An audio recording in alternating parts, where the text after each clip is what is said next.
So welcome to 30-Minute Talks. So this is our 28th program. Today's October, what is it today? October 21st. And we have a wonderful speaker today. And that today's speaker actually fits the topic because our program is an online virtual program. And we have the discussion today is going to be about working and doing internships in a virtual world. So it's very appropriate for our guests today. So Alan? Yes, thanks, Andy, and welcome, JC. Good to see you. Thank you for joining us today. Welcome to everybody from wherever you are. Hope everybody's keeping safe. And as we've already said, looking forward to the presentation, internships in a virtual world. That's right. And we'll be introducing JC more formally in a moment and say a few more things about her as we get into our discussion that we're going to be running it this week. But first, we'd like to thank a lot of our academic partners who've been supporting us as we've been growing. So, Andy, do you want to start with some of them?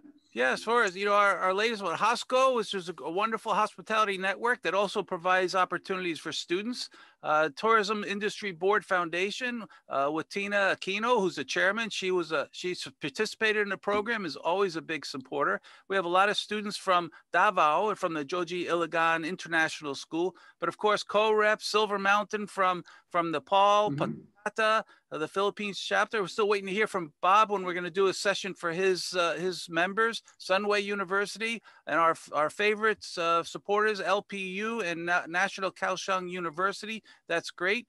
So we look forward to having even more. And we do have a new academic partner today, and it's the Mahatma Gandhi University in Kottayam, Kerala. So that's India. And so they were actually here last week. So they had a large number of students that participated, and I think they all got their e-certificates. I hope so. And so welcome to our friend Tony from the school, and we look forward to their participation in future 30-minute talks. Yes, we do. Absolutely. And a big shout out to them. So to start off this week, we're going to have our regular section on 90 seconds. And this week, I'd like to introduce Dr. Andy, who's put together our 90 seconds. And so here he comes. Welcome to 90 Seconds. I'm Dr. Andy Nazarechuk, and today we are going to discuss how important focus is when seeking to reach your goals. Let's start with a quote from one of my favorite philosophers, Epictetus. He said, "First say to yourself what you would be, and then do what you have to do." What should you focus on? There are things that matter and things that you can control. Things that matter: living up to your values, knowing which relationships are important, understanding your faith, knowing yourself. Secondly, there are things that you can control: how hard you work, how you treat others, how well you take care of yourself, and the quality of your communication skills. As you can see in the diagram, there is an overlap. Let me give you an example. Have you heard the story of William Tell? He offended some high-ranking official who then forced him to shoot an arrow at an apple that was placed on the top of his son's head. Of course, the outcome is to hit the target, but that is beyond his control. The boy could move. A gust of wind could change the course of the arrow. Anything could happen to alter the path. What was put in his control were the years of practice that he put in at being the best, knowing where to aim, and having the self-confidence to do it. As you start to focus on your goals, keep this in mind. When bad things happen, you need to accept it and keep moving forward and change the process to reduce it from happening again. I leave you with another quote from Epictetus. "Seek not for events to happen as you wish, but rather wish for events to happen as they do, and your life will go smoothly." I'm Dr. Andy Nazarechuk. Thank you for watching 90 Seconds. Well, there was a very thoughtful one for this week. Thank you, Dr. Andy, for that. I think it's a very deep one you've given us this week, I think. I'm into the Greek philosophers. I'll be doing some more of those in the future. Seneca and Marcus Aurelius are a couple of my favorites, and they always have some great stuff to say. All right. Well, we're going to be looking forward to them coming up in future weeks then. So thanks again very much for that. All right. Well, moving on today, it gives me great pleasure to introduce our guest for today, JC Wong. And I've had the pleasure of knowing JC for many years. And JC studied hospitality and was probably one of the first students I came across when I started working at Taylor's University here in KL in Malaysia. So JC, let me take you back a little bit in time. Great to welcome you on the show. Tell me a little bit, perhaps give us a little bit of background to yourself and what made you start studying hotel management in the first place? I think for me, when I started studying hospitality and tourism, it's basically like I attended this career fair by Taylor's University, and then after that they will be like, "Oh, do you like to talk to people or meet new people?" I'm like, "Yeah, I liked it. They asked me to choose between mass comm and hospitality and tourism, and I was like, okay, I'll go for tourism because it sounds interesting. I like traveling. I like meeting new people, so that's how I joined the program, and then it has been life-changing ever since. Like I got really active, and then I got into Para student chapter for Malaysia Taylor's University, and then organizing a lot of different events, and then got invited by Para HQ to be one of the interns. So yeah, so you went to live in you went up to Bangkok and you lived there doing your internship, right? Yes, I have been there for 5 years. Wow. So you did your internship with them and then you went back. They liked you so much, they offered you a job. Is that right? That's a good way to say it. Yeah. Well, I was going to say 5 years a long internship otherwise. 5 years of internship, eh? But I think I was there for like 6 or 7 months internship. And after that, they offered me a job, which was working for the communications and marketing department. Mm-hmm.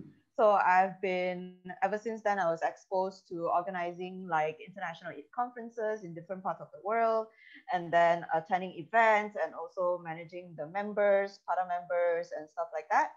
And then at the second half of my 5 years, I was the YTP ambassador, which is more focusing on empowering young tourism professionals, tourism and hospitality professionals on how to get better involved in the industry.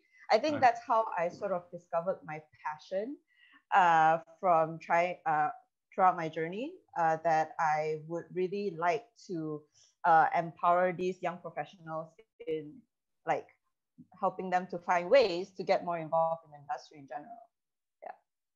Interesting. So as you were working there at Partain, so that brought you in touch with a lot of people. And as you said, you've obviously you joined hospitality and tourism because you were keen to be involved, very much people to people. And, you know, today we're going to be talking very much about the whole virtual space. So I'm kind of interested how you ended up making that transition from one to the other. And, you know, even in my working life as an academic, I joined the hospitality industry, got into education very much by accident.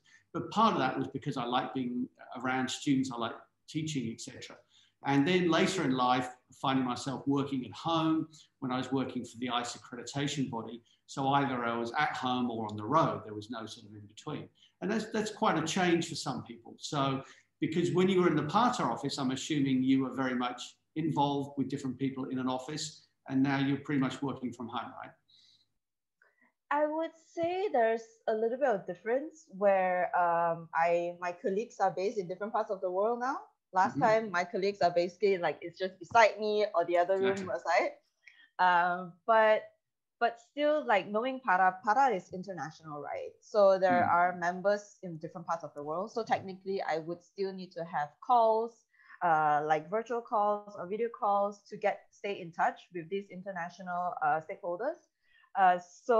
The only difference is basically like now my colleagues are not beside me, but I'm still doing a lot of virtual calls, and having like digital and technology actually help a lot in making things work. But of course, definitely we need to, in terms of communication, we need to be more flat structure, whereas there's not a lot of guessing.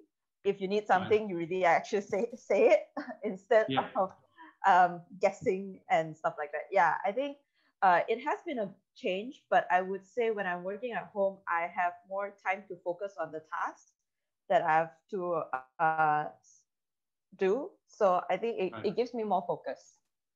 So it sounds to me like it's been a little bit of a journey, because as you were saying, you ended up working in an office, but dealing with people all around the world. So now the difference is you just don't go to the office to deal with the people all around the world. You can just stay at home to do that. And Yeah. I mean, not all hospitality jobs fall into this, but it's quite interesting because, again, I went through a fairly similar sort of experience. Doing that, I was working with institutions all around the world doing accreditation work. So it was quite different. On a daily basis, I deal with people, you know, in 12 different time zones, as I'm sure you're dealing with as well. And it's quite a different type of work that you get involved with. But now you're working with TalentBasket and virtual internships. And obviously this year has been quite a dramatic year for the hospitality and tourism industries. And a lot of students I know had planned to have internships, to be working in the industry, and a lot of those plans have, you know, sadly come to a screeching halt. And obviously lots of students are now trying to think about other ways that they can use this time when much of the hospitality industry is in hibernation, about how they can get experience, how they can still, you know, connect, form networks, just like you were talking about. And obviously those networks are very important and part of your career journey in terms of what you've been able to do. So perhaps you can tell us a little bit about TalentBasket and how either, you know, a little bit about the company and how you found it out, or what TalentBasket's really about, and what sort of, you know, challenges or issues that they saw that they were trying to solve as an organization. Great. Funny enough, I have a slide ready for it. Oh, that's convenient. So I think at the beginning when we started creating TalentBasket, right? We never knew it will be like a full-time kind of internship. We started off as thinking, oh, it can be like a platform for students to learn on a part-time basis during their studies. But due to this pandemic, most of the students are using it as a full-time internship. But anyways, going back to the introduction, right? So TalentBasket, we have this TB dream, is basically shaping our future by incubating a sustainable future for the global industry by enabling and optimizing practical learning experiences. So as I was mentioned before, I think the reason why me and the founder of this company, we joined venture to, we collaborated to create this, is because we realized there's shortfall in terms of students gaining practical experiences, because even though they have like internships, which is like 6 months internship, 3 months internship, but it's not enough. Whereas like a lot of companies actually requested them for like minimum 1 year experiences in order to be eligible to apply for a certain job. So that's why we created this platform that allows students to gain working experiences online during their spare time during their studies. Yeah, that's also like because of those problems that we talk about, whereas like students, the minimum requirements doesn't fit the company's criteria, and also we also have been hearing like some of the students that it has been difficult for them to look for or even apply for a certain job, to start applying for a certain job that they would like to, because when they study in hospitality or tourism, they don't actually know what are the specific jobs that they are interested in. Because even under tourism and hospitality, there are like housekeeping, there's front desk, operations, sales, digital marketing. There are a lot of different roles like this. So all of these different factors that actually created or contributed to this 50 to 60% unemployment rate among fresh grads.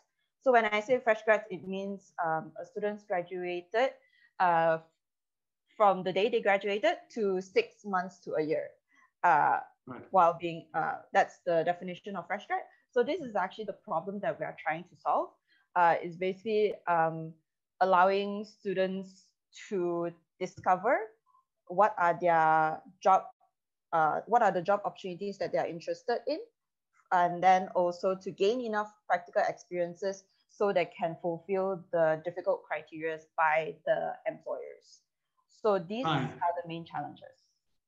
Yeah, because often when students do an internship, and I remember when I did mine, in fact, at my university, when I was studying in the UK doing my undergraduate degree, we had 1 year, and I was fortunate. I actually had 2 different internships.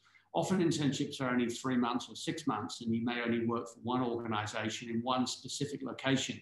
So again, you don't get a very good overview of what else is out there apart from that one organisation.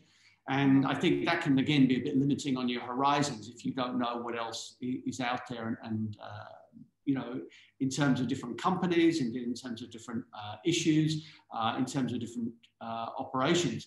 And, you know, as we live in such a globalized world, notwithstanding the current challenges of the COVID pandemic. So where does TalentBasket, you know, what type of countries, because obviously you could be borderless, unlike many hospitality and tourism operations, which are clearly very located in a particular destination or resort. So let me just share it real quick. Okay, hold on. Yes, let me just share it real quick. So for TalentBasket, right?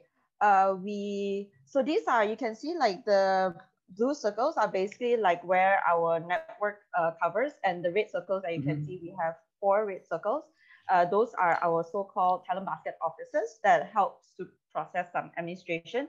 So actually, like TalentBasket, we have been in the virtual workspace ever since like 8 to 10 years ago, where we started off, my boss started off this work by, I would say like an ad agency or marketing agency that helps companies to do marketing, to execute marketing campaigns. But because he and I has this certain passion about empowering young talents, so ever since like last year, we started talking about creating this platform that actually leverage on this virtual workspace that allows students to work virtually on our existing marketing, on our existing projects.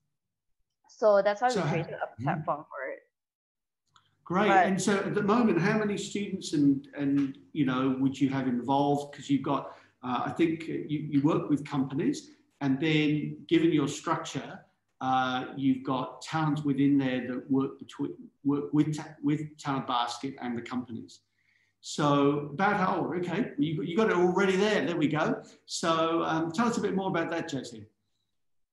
So as of now, our platform, we have about 950 talents on our platform. We as of now, ever since we officially launched it in April this year, we actually already published and matched 115 roles with 115 students with 39 companies. So all of these companies actually understand that we are working with interns, but they have this one big challenge where they don't know how to manage interns, and also they don't really have time to manage interns.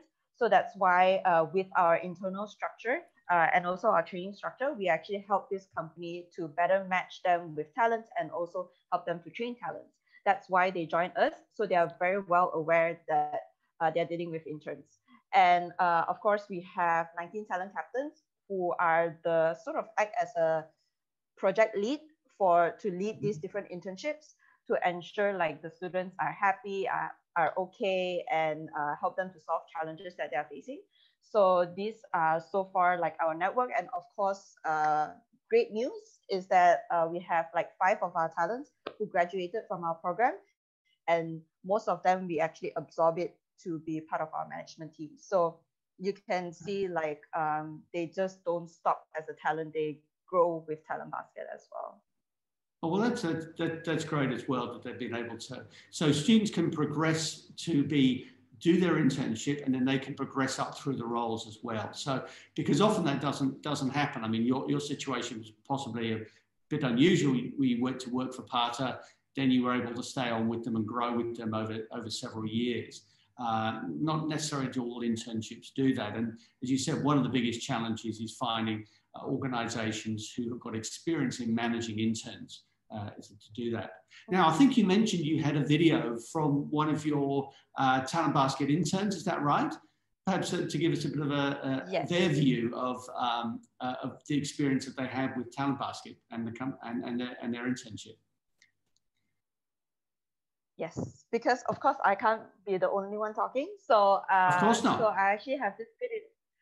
I have this video actually compiled by our talents about what are their views in terms of explaining the TalentBasket network. Great, let's hear from them.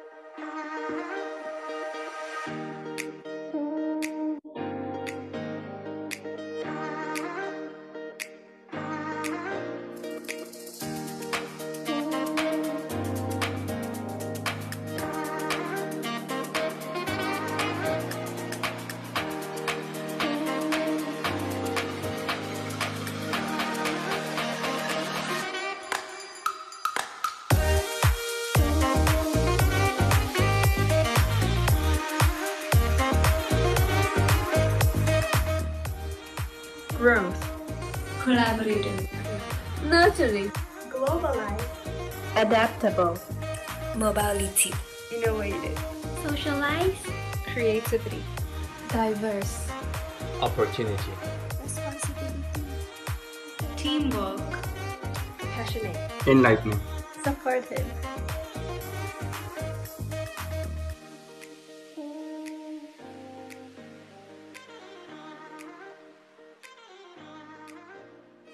Yeah, so basically this is what a compilation of what they said based on their experiences with TalentBasket. Well, great. Well, it's good to hear. I mean, that's some interesting one words there.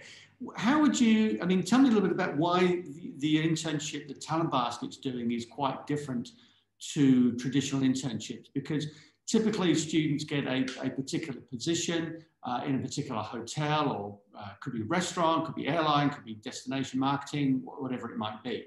So how has talent, I mean, given that you're taking this as virtual, and clearly the students as such don't have to go to a particular workplace, so they can presumably do all this from home at this point in time. So how do they get their experience? How's the process in terms of, and what do you feel makes this process so different and enriching for those students to get those positive responses like that? Yeah, so in terms, I'm glad you asked that question, because a lot of times when we say, oh, we are doing internship, and then they'll be like, oh, but there are other platforms that offer internships as well. But of course, the main differences basically is this sums up to these 3 points, where the first one, very online internships, where students can do it like anytime, anywhere, based out of their home or wherever, as long as they have their laptop and also Wi-Fi. Make sure Wi-Fi is running. And of course, like they can gain global experiences. So they can be working based out of Philippines or based out of India, working with companies in Europe, working with companies in the US to gain experiences working with them. So that's definitely one of the best point that we're talking about. And of course, optimized learning. We have training programs to improve internship experiences. And also we assign talent captains to support and optimize their learning curve. Because often enough, students sometimes, it really depends on their luck, whether they get a good supervisor that can train them for their internships. So we try to avoid the risk of relying too much on the luck. That's why we have this internal structure where we offer talent captains to help support these students. And then multiple projects, so on a part-time basis, which is during their studies. But because of the pandemic, a lot of students using it full-time. So basically, like each of our project is about students are only required like 10 to 15 hours per week.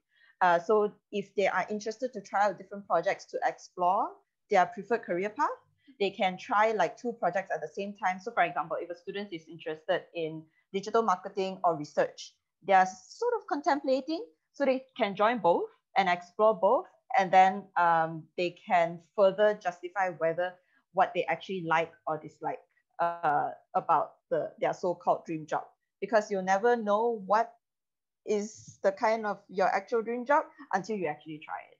So these are the few of our these are the few of our available projects that we have. Mm-hmm. All right, tell us some more about some of those different projects and so forth, because clearly, what sort of companies? I mean, obviously, presumably these are more into the marketing type of area, is that right?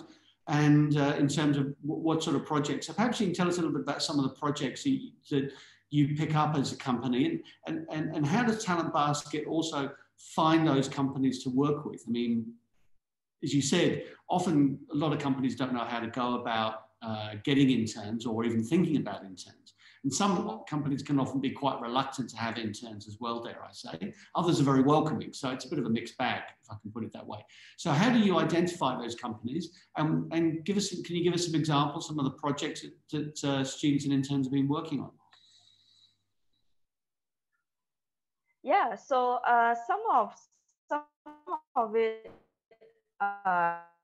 so basically these are existing, there are a few different types of companies that are actually interested to join our platform. The first one is basically they don't know how to manage the interns, so that's why they come to us.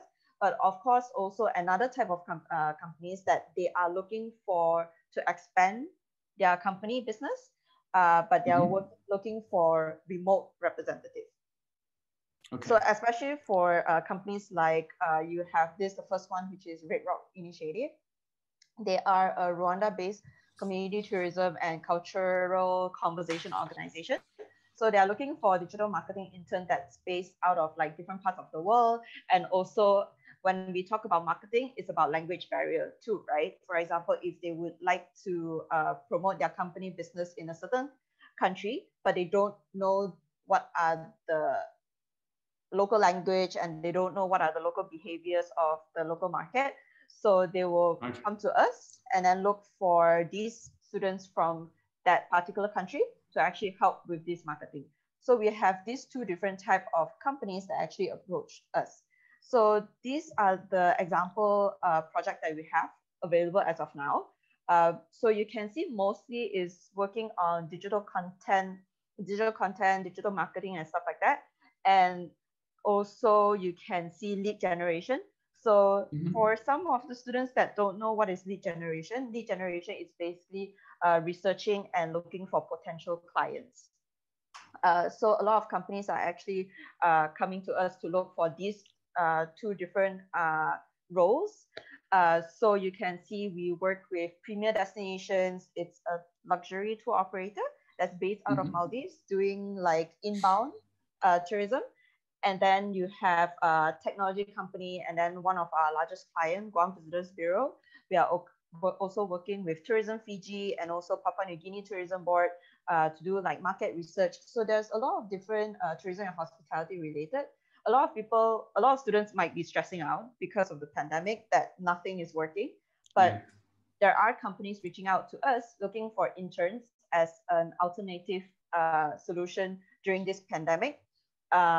In order to still keep marketing going, because even though with the pandemic, they still need to continue marketing and research because they still need to maintain the awareness. So I would always tell students like marketing is a transferable skills that they can learn and apply to any industry. So that's also something that we are looking at in terms of the opportunities that we offer in the platform. Yeah, because again, you know, the pandemic has brought a lot of changes to what's happening in marketing, and you know, the ways that this is now changing. I was just reading about live streaming in China the other day, and you know, this is the COVID has spawned a whole new industry in terms of how people are now marketing products directly, if you like, into people's homes. Which was really not such a big thing at all 6 months ago.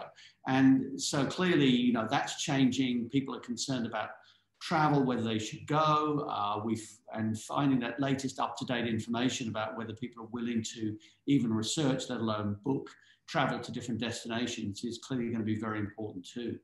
So that's really fascinating to find out that you're picking up companies, destinations like that who are looking for interns.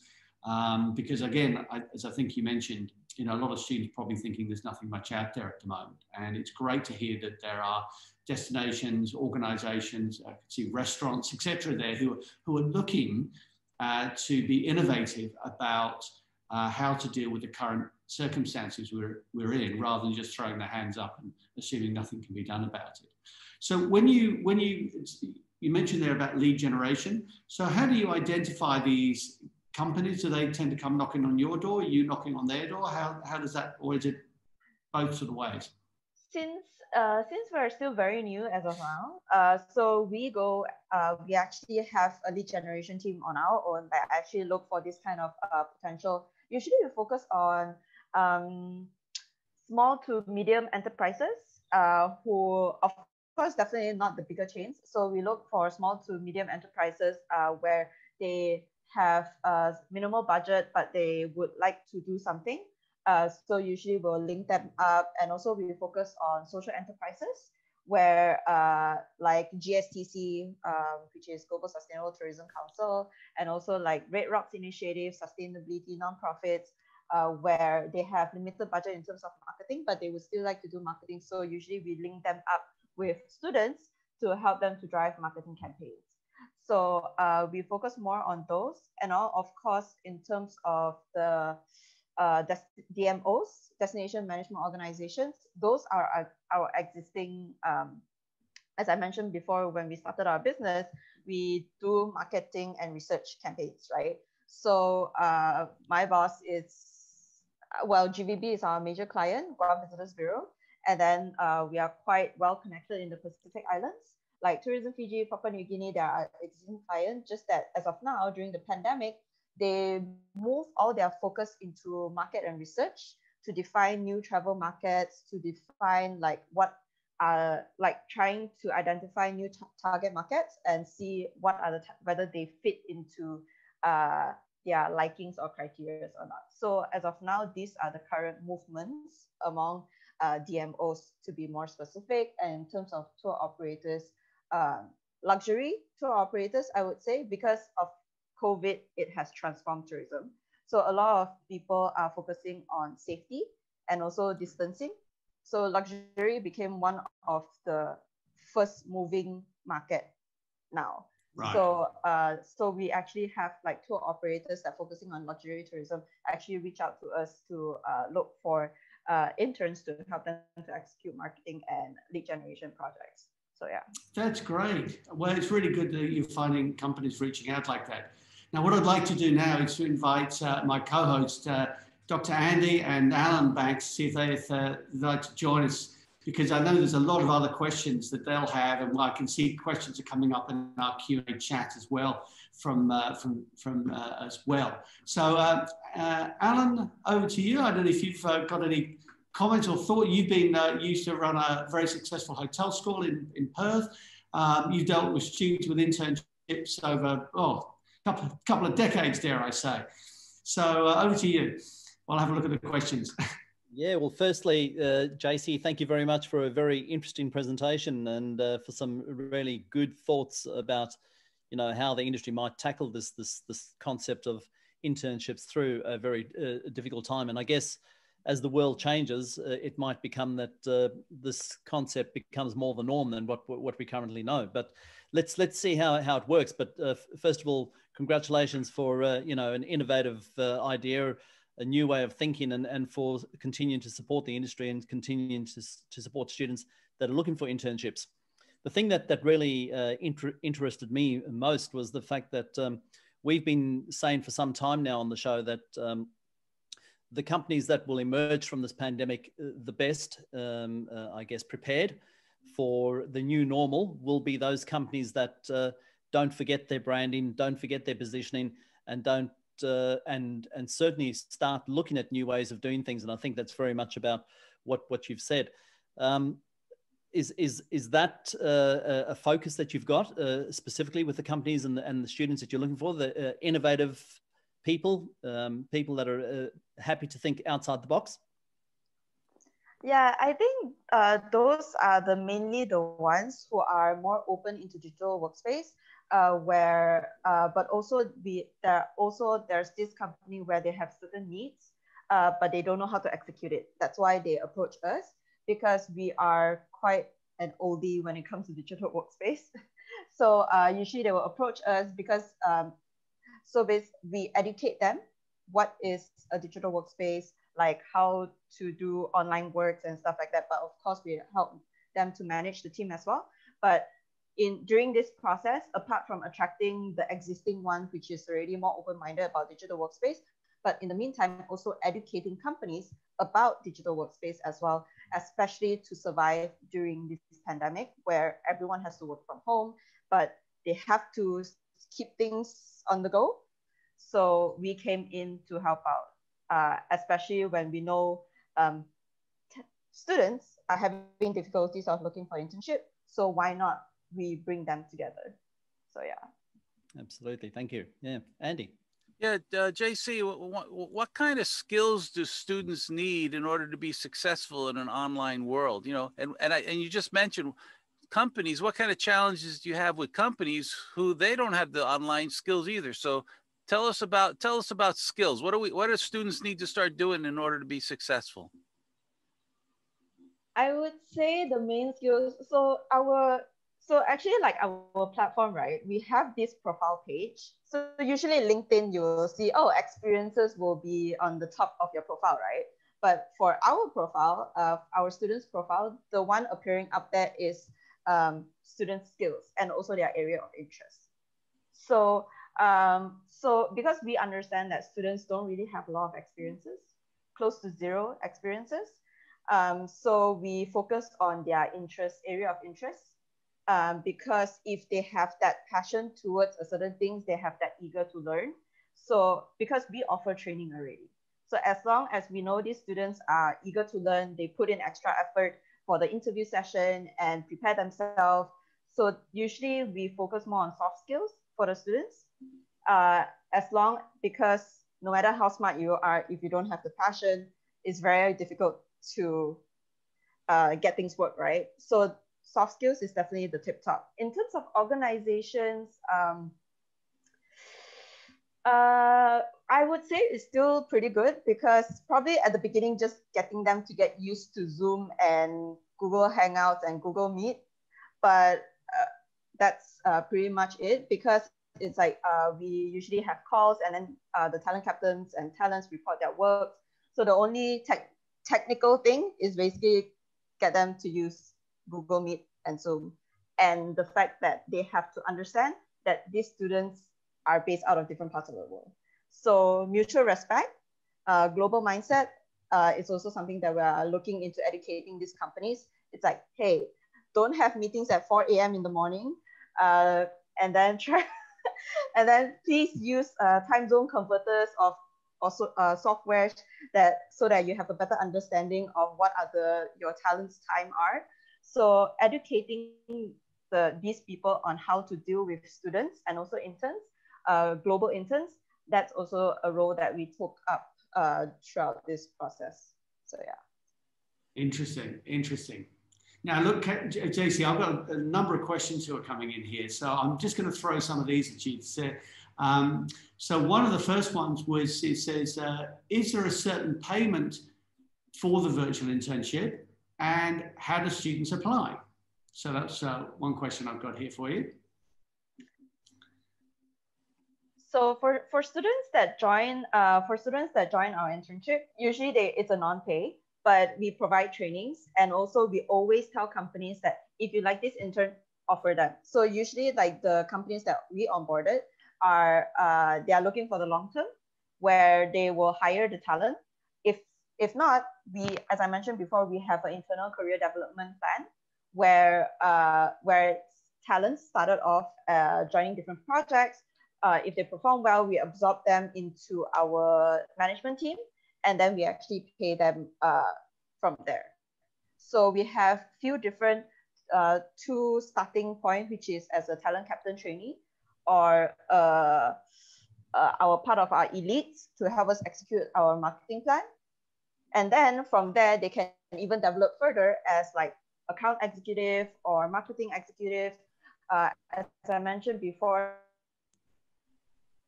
like 5 students graduated from us, even despite the minimal time frame that we launched it this year. We have already like 4 to 5 students working with us, getting paid by us. Yeah. And of course, like they get paid in USD because our company is registered in the US. So yeah. So that's good. In terms of payment, we are very transparent about it. So we pay our talent captain like $80 per project per month. So that if they would like to take up more projects, then they just get paid more on a project basis per month. So yeah. JC, what do the students say after they work on a virtual job or online? What are their comments? Tell us what they feel. How do they feel about it? They feel it's because like usually for our projects, right, we assign them weekly tasks and then they have to manage their time on their own. But if they have any questions, they always reach out to talent captains.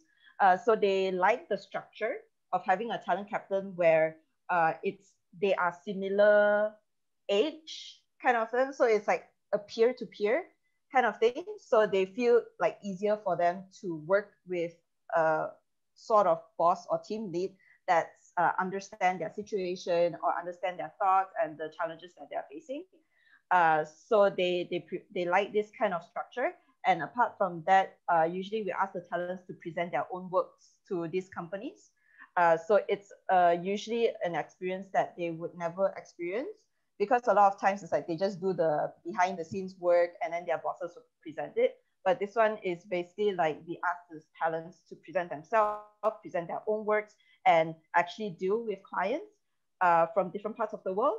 Like we have one project that's on content creation, but it was for a company in Europe. It's for Slovenia, actually. So there's this Slovenia, this nonprofit arm called Good Place that helps to execute sustainable initiative. So basically the students was helping this company to create content on sustainable practices and research about it. So they like the fact that they can work from anywhere and in the meantime, gain international experiences without needing to leave their house. Thank you. That's great. I also saw. Sorry, Perry. I was just go on, Fran. The question from Tina there. A good question to ask. The success rate for students and the industry to get the work done. So I guess there's two components: success rate from a student perspective and success rate from an industry perspective. You want to give us some thoughts about the virtual world and how they work in, and what sort of success rate you're achieving? The success rate is basically for, so we have this monthly evaluation form that we have, that it's a 3-party evaluation system where we actually get the talents to evaluate the talent captain and also the client and vice versa, each of them evaluating each other. So of course, our success rate is based on the performance evaluation and also the satisfaction of the students. So they are being rated out of there. And then if we find that the ratings are low, we will have one of our coach to actually speak to the talents themselves to evaluate, to do some self-reflection, or also to see what are the challenges that they are facing, to ensure that their journey is smoother and to actually help understand them better.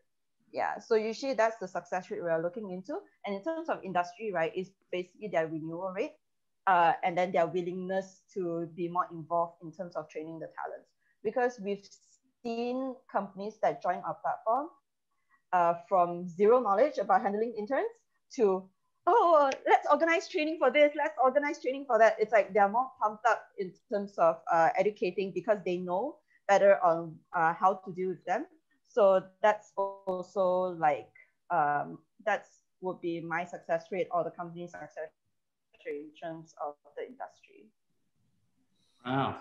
Well, look, I'm very mindful of time, JC, because we try to keep these webinars to a time. But I think you've already answered. There's one question here, but I think you've already answered it actually, which is an online experience a real experience?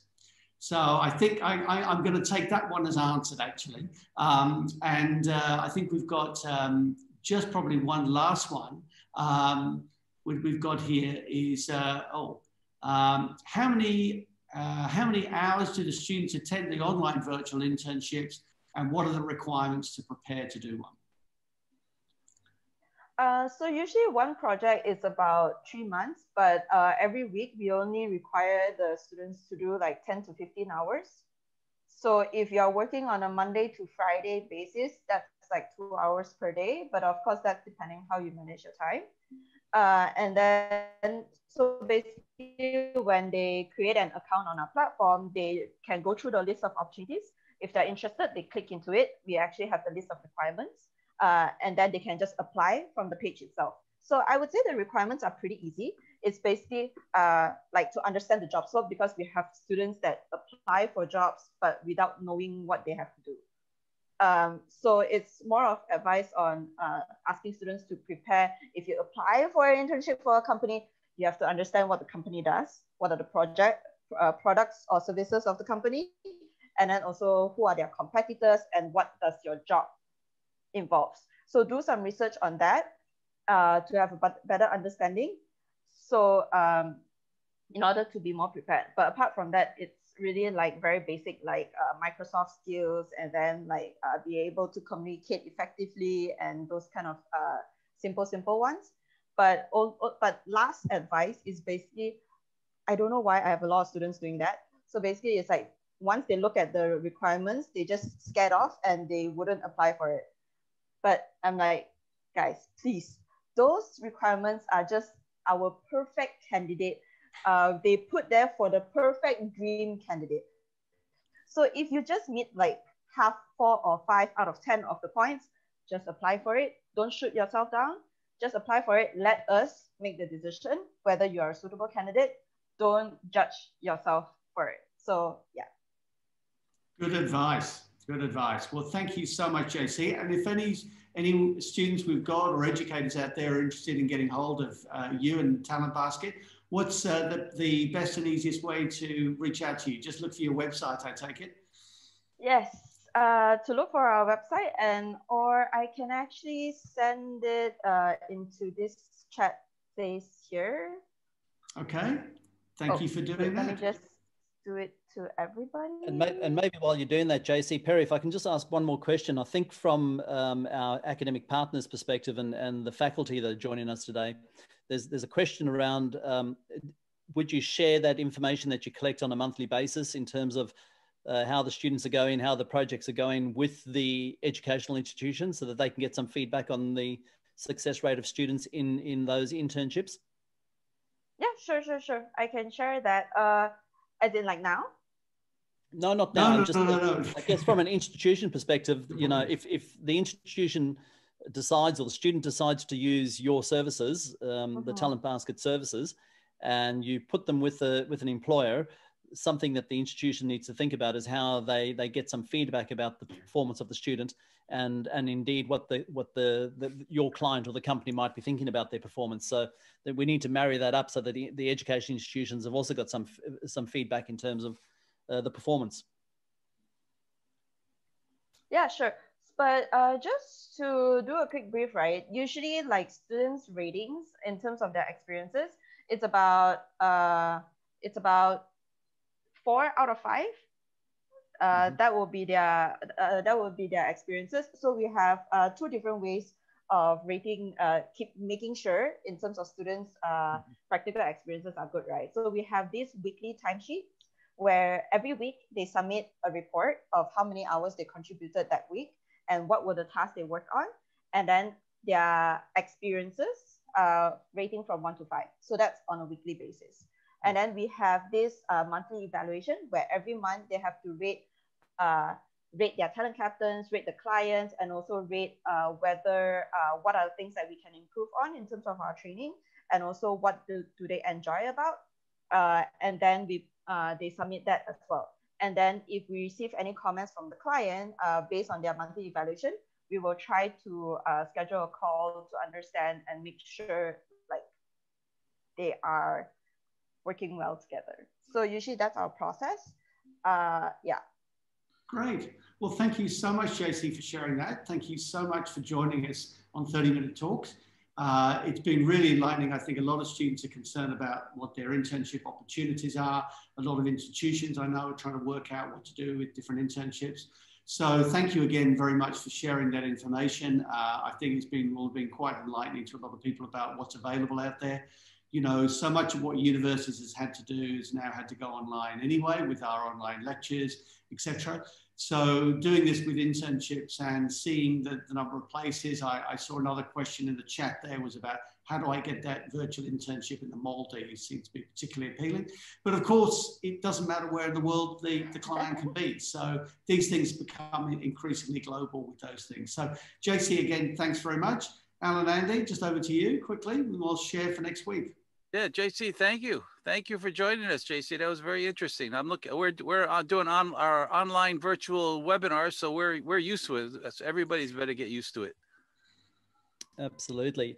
Once again, thank you, JC. And you know, I'd like to think that a lot of the participants that join us every week on 30-minute talks, as well as the faculty that join us, are innovative and forward-thinking. So without running a promo for your company, I think they should be getting in touch with you, because what I saw from our poll at the start there, 66% of the students that answered the poll are those forward, innovative people that are looking to maybe work from home, maybe to get into the digital space. So there looks like an opportunity. So thank you very much for your sharing your thoughts and your presentation today.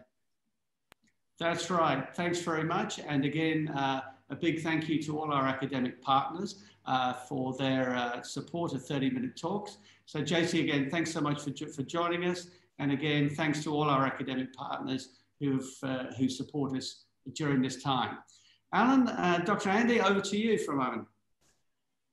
Yeah, actually, yeah, we always appreciate our academic partners. And again, if you want a certificate, there's the QR code. So get your cameras out, take a picture of the QR code. Don't forget that you need to put 3 key learnings. And we learned a lot from JC today about virtual internships and online opportunities. So if you have questions about your certificates, that some students there's always a couple that have some issues with certificates, you can email me at 30minutetalks.com. Check the website for the email addresses, but everybody needs to fill out their survey and make sure you put your key learnings in the survey form. Alan. And just a final thank you again to Mahatma Gandhi for being our latest academic partner. And once again, everybody, thank you for joining us on 30-minute talks, and keep safe, everybody, until next week from myself. And the topic for next week is, that's great. I think we have Miss Gabby Waters that's going to be speaking next week. Isn't that correct? That we do. And Dr. Gabby Waters is a colleague from the University of Queensland, based in Brisbane in Australia. And she's going to be joining us next week to talk about tourism recovery. I work very closely with Gabby on a number of different projects and also on the Journal of Vacation Marketing. And I'm really looking forward to her joining us next week. She's a specialist and has done a considerable amount of work on tourism recovery, particularly destinations. She's done a lot of work over the years with such things as destinations recovering from bushfires in Australia, from floods, those sorts of things. And of course, here we are in a time of COVID. So no bigger thing than trying to recover from. So we look forward to hearing from Dr. Waters next week, and we look forward to welcoming Gabby to 30-minute talks. So thank you again, everyone, for joining us. Again, JC, thank you so much for your time this week to help us learn about virtual internships and telling us some more about TalentBasket. So again, thank you very much. Thank you, Perry. Thank you, Andy. And thank you, Alan, for having me. And it has been an interesting session. And I hope to learn more about the industry in the future 30-minute talk. Great. Thanks very much. Thank you. And goodbye from all of us. And we'll see you next week. Thank you. Thank you, everybody. Goodbye. Everyone. Bye.